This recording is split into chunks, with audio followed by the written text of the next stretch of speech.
की न्यूज, खबरों का सारथी।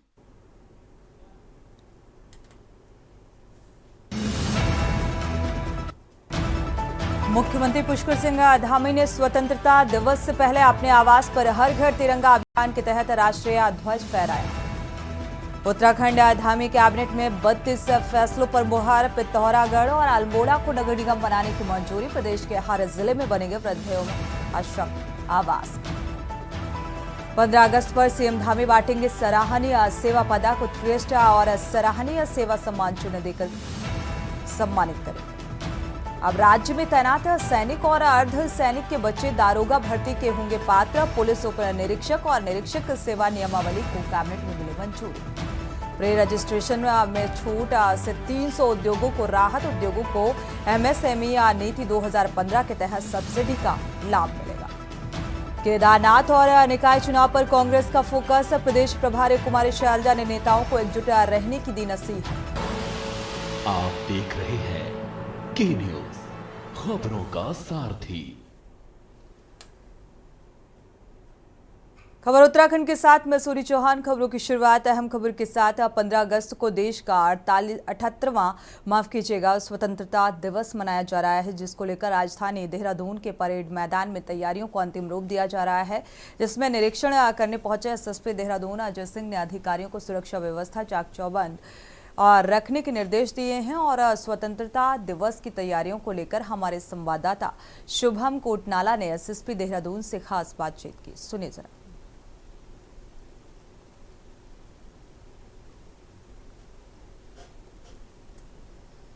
देखिए, ऐसा है कि चारधाम यात्रा का जो पीक था वो हमारा जून के 20 तारीख तक हो गया था। और जून 20 के बाद जैसे जैसे बारिशों का मौसम आया, वैसे यात्रियों के कम होने की संख्या होती जा रही है। पीक सीजन में जहां 20 से 25 हजार यात्री पर डे आ रहे थे, और अब हमारा जो एवरेज आ रहा है वो लगभग 4 से 4.5 हजार यात्री आ रहे हैं और लगभग 400 वाहन जा रहे हैं। क्योंकि ऊपर पहाड़ों पर काफ़ी तेज बारिश हो रही है, तो इसके लिए हम लोग भी ये सुनिश्चित कर रहे हैं कि जितने भी यात्री आएँ, ये देखा जाए कि अगर बाहर ऊपर स्थिति सही नहीं है तो उनको आराम से भेजा जाए। और उनको हम वार्निंग भी दे रहे हैं कि ऊपर बारिश की वजह से समस्या भी हो सकती है, तो इसके लिए बहुत ही ज़्यादा केयरफुल तरीके से परिवहन विभाग काम कर रहा है।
बढ़ते आगे रुक करते हैं अगली खबर का। देवभूमि उत्तराखंड में मानसून के चलते चारधाम यात्रा के लिए श्रद्धालुओं को काफी संख्या में श्रद्धालु पहुंच रहे हैं। और इस बात को लेकर आरटीओ प्रशासन सुनील शर्मा ने कहा कि 20 जून तक चारधाम यात्रा अपने चरम पर देखने को मिली थी, लेकिन उसके बाद मानसून के चलते श्रद्धालुओं की संख्या में कमी देखने को मिली। साथ ही उन्होंने कहा कि जब चारधाम यात्रा अपने चरम पर थी तो हर दिन 20 से 25 हजार यात्री आ रहे थे, लेकिन अब औसतन 4,500 यात्री आ रहे हैं और 400 वाहन प्रतिदिन धामों की तरफ जा रहे हैं। तो वहीं पहाड़ों की तरफ से काफी तेज बारिश हो रही है, तो हम सुनिश्चित कर उन्हें चेतावनी देकर आराम से यात्रा के लिए आगे भेज रहे हैं।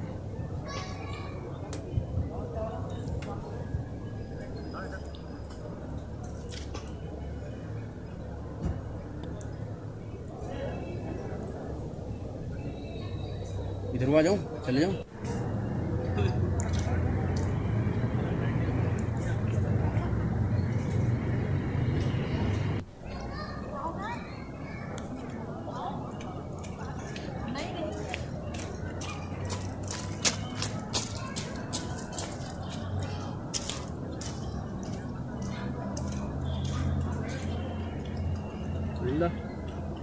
अभी तो झंडा हिल रहा है।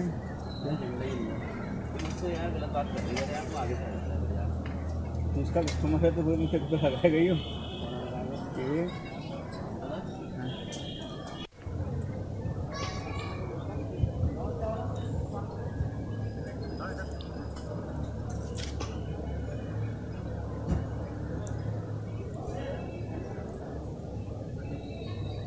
इधर आ जाऊँ, चले जाऊँ।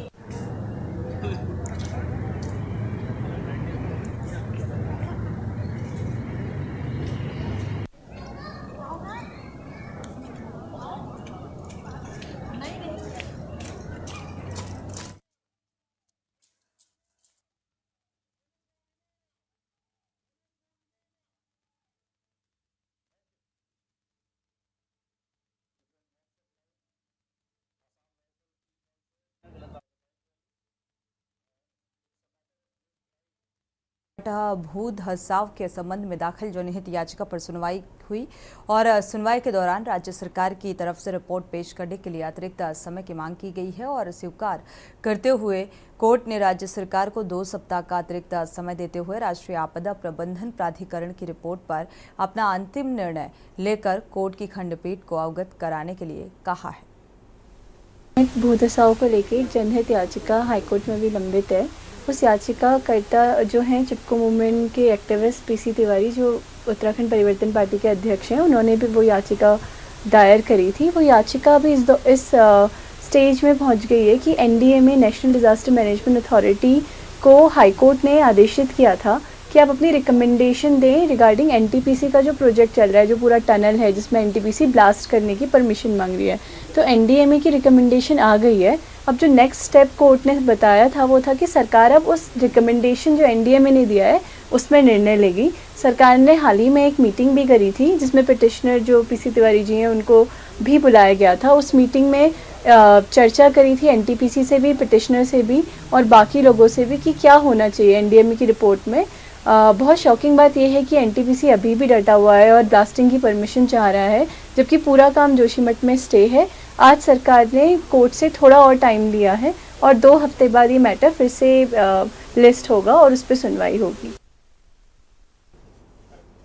रुक करते हैं अगली खबर का। श्रीनगर गढ़वाल के पास श्रीकोट देर रात भीषण हादसा हुआ। पानी के बेकाबू टैंकर ने होटल के बाहर बैठी महिला श्रद्धालुओं को रौंद दिया। हादसे में 2 महिलाओं की मौत हो गई है, 3 श्रद्धालु घायल हैं। महाराष्ट्र के इन महिला श्रद्धालुओं का दल बद्रीनाथ दर्शन करके लौटा था और श्रीनगर गढ़वाल में श्रीकोट के होटल में रुका हुआ था। महाराष्ट्र से महिला श्रद्धालुओं का दल बद्रीनाथ धाम की यात्रा में आया हुआ था और दर्शन करने के बाद श्रीकोट के होटल में रुकी थी महिलाएं। देर रात सभी महिलाएं होटल के बाहर बैठकर बात कर रही थी, तभी ये हादसा हुआ। ये हमारे बेस हॉस्पिटल के पास ही एक घटना हुई है। ये हमारे 4 धाम यात्री हैं जो महाराष्ट्र के निवासी हैं और ये लोग 4 धाम की यात्रा करके यहाँ श्रीकोट में एक हॉस्पिटल में रुके हुए थे और ये होटल में रुके हुए थे और होटल के बाहर ये लोग वेट कर रहे थे खाने का। और इस बीच में एक अनियंत्रित ट्रक जो है उससे दुर्घटना हुई है, जिसमें 2 महिलाओं की तो ऑन स्पॉट डेथ हो गई है और 3 अन्य मरीज जो है वो हमारे यहाँ घायल अवस्था में आए हैं और उन तीनों की कंडीशन स्टेबल। हमारी इमरजेंसी की टीम और बाकी सर्जन्स, ऑर्थोपेडिक सर्जन्स वगैरह पूरी टीम हमारी लगी हुई है तत्परता से और फर्स्ट एड दे दिया जा चुका है।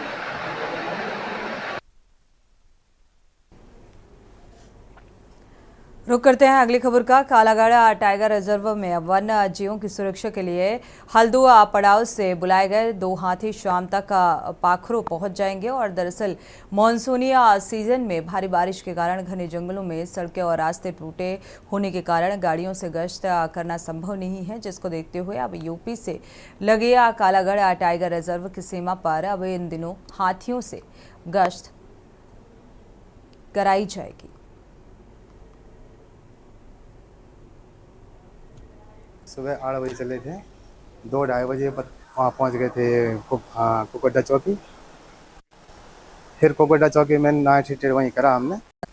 फिर अगले दिन चले हम फिर सिंधिखाल पहुँचे। सिंधिखाल से फिर चले अब तीसरी नाइट में आज यहाँ रुके थे। अब यहाँ से हम आज पाखरो चलेंगे, पाखरो रहेंगे। जो हाथी हैं वो हल्दू पड़ाव में रहते हैं, वो हल्दू पड़ाव से चलकर अब पाखरो और जो हमारी दक्षिणी सीमा है कॉर्बेट की, कालागढ़ टाइगर रिजर्व प्रभाग की, वहाँ रहेंगे ये अभी पूरे मानसून सत्र में, क्योंकि नदी नाले झाड़ियाँ ज़्यादा हो जाती हैं और वो सीमा जो हमारी है वो संवेदनशील है। इसलिए वहाँ पर हमारे जो बहुत अधिक हमारी पेट्रोलिंग होती है, सब चीज़।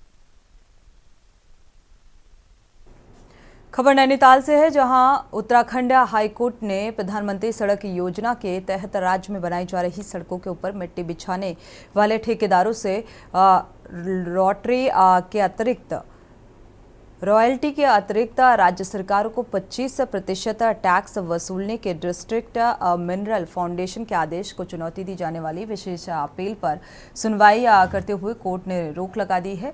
अल्मोड़ा के NS super construction private limited ने उच्च न्यायालय में विशेष अपील दायर कर कहा है कि प्रधानमंत्री सड़क योजना के तहत ग्रामीण क्षेत्रों में बनने वाली सड़क में मिट्टी बिछाने के लिए टेंडर आवंटित किए गए थे और अब बिना टेंडर को संशोधित किए 25% अतिरिक्त जो डिस्ट्रिक्ट मिनरल फाउंडेशन में जमा करने के लिए प्रदेश के सभी ठेकेदारों को नोटिस जारी कर 20 लाख तक की रिकवरी नोटिस थमाया गया है।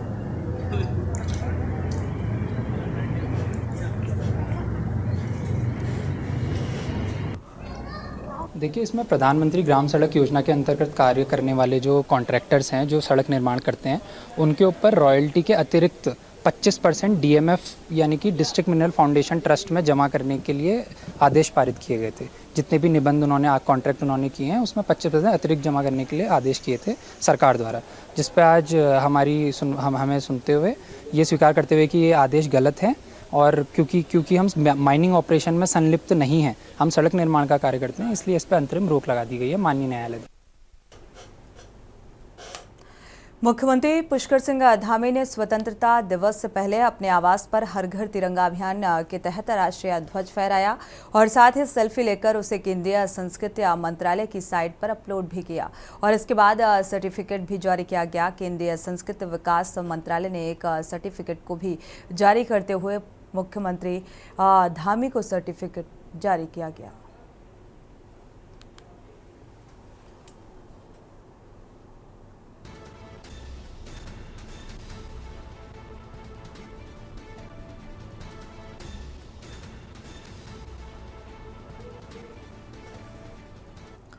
वक्त एक छोटे से ब्रेक का, लौटेंगे जल्द। आप देख रहे हैं के न्यूज, खबरों का सारथी। ब्रेक से वापस आ रहे हैं, रुक करते हैं खबरों का। पहाड़ से लेकर मैदान तक बारिश आफत बनकर बरस रही है और पहाड़ी क्षेत्र पहाड़ियां दरकने से लोग हलकान हैं। मैदानी क्षेत्रों में जलभराव और मकान ढहने की घटनाएं सामने आ रही हैं। ऐसे ही कुछ हालात विकासनगर तहसील के कुंजा गांव में भी नजर आ रहे हैं। ग्रामीण की माने तो यहां अब तक बारिश के कारण तकरीबन 8 मकान जमींदोज हो चुके हैं, जबकि दर्जनों मकानों में दरारें आ चुकी हैं। बावजूद इसके अभी तक न तो कोई जनप्रतिनिधि ग्रामीणों की सुध लेने पहुंचा और न ही संबंधित महकमों के आला अधिकारी पहुंचे।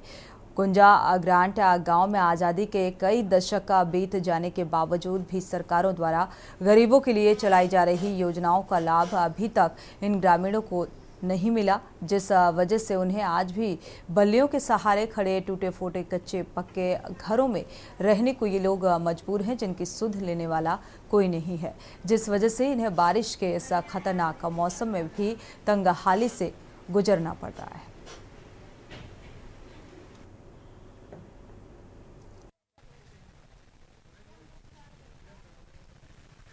बारिश हुई ना, उस दिन बहुत रात को भी बहुत बारिश हुई, फिर सुबह ये दीवार फिर उससे अगले दिन ये दीवार गिरी सुबह इधर की, फिर हमें बस बहुत खतरा है। हमने नीचे लगड़ा लगा दी, मैं कभी और दब जा बच्चा दब जा, हमारा बच्चा भी बचा भाग कर बाहर निकले एकदम पड़ घर से अंदर से, फिर हमारा बेड भी दब गया उसके तले, फिर अलमारी तले दब गई उसके, फिर बस इधर डर है। मैं कभी अभी गिर का कहाँ परेशान बहुत है, वहाँ भी बाहर डर लग रहा पड़ तो जहाँ पड़ रही है ना, वहाँ भी बहुत डर लगा उस हिसाब से।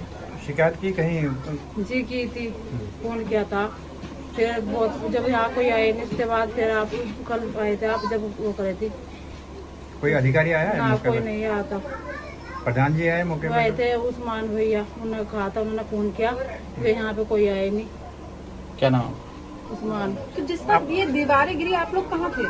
हम बंद ही थे, हमारा गैस रखा था पहले, इसमें खाना बनाए थे, वो उसी टाइम पे चाय बनाया, हम बाहर निकली, बच्चा पैप लेगा अंदर, वो एकदम मैंने चमाड़ मारी, जब एकदम खैर दरवाजे से ही भाग लिया भारी। बरसात जगह जगह पे चल रही है, तो इससे अभी 6 दिन पहले एक अम्बाड़ी के पास कुछ घरों में पानी भरा हुआ था, और अभी ये सूचना प्राप्त हुई कि कुंजा की तरफ भी कुछ नुकसान हुआ है, तो वहाँ पे भी जो आर्थिक सहायता है ये प्रदान की। कितना नुकसान हो पाया जो कुंजा में अभी मकान गिरने की घटनाएं हुई, दीवारें गिरने की घटनाएं हुई हैं?